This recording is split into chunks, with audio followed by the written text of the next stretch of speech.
Hello mga lods, magandang araw sa ating lahat mga lods. Yan mga lods, picture lang natin mga lods yung ating mga pananim mga lods. No?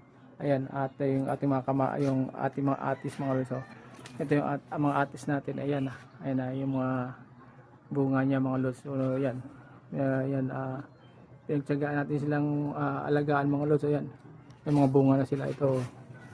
Ayan mga lods. No? Ayan marami silang bunga. So sana lumaki sila mga lods para maghinog. Para sa ganun mga lods papakinabangan natin. Tsaka ito mga lods, meron pa akong papakita sa inyo. Ayan. Yung ating sili. Ayan mga lods. Ayan, dumami na ang kanilang mga bunga. Ayan mga lods. Ayan, di ba?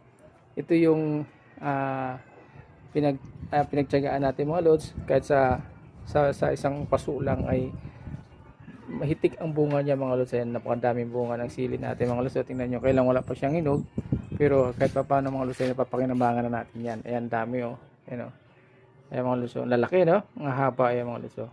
Ayan, yun yung mga ano natin mga lods, no? Yung mga bunga ng sili natin.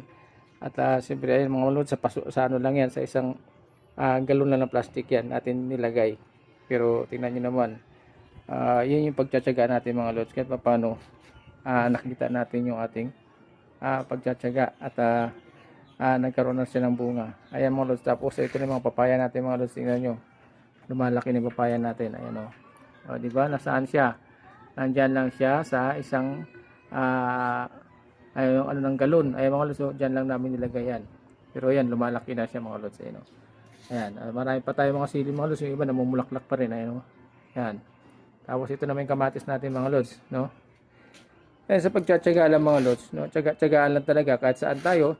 Kailangan natin magtsaga. Tingnan niyo mga lods, yung kamatis natin, no?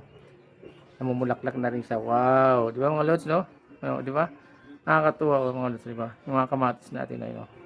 Isang piraso lang yung mga lods, pero tingnan niyo naman, hitik siya, no? Ang galing, isa lang siya mga lods, isa lang yung bulaklak niya. Kasi ito na naman ulit mga lods, sili na naman yan. Ayan. Ayan, di ba? Pero namumulaklak na rin siya mga lods, malapit na siya mamulaklak. Ayan.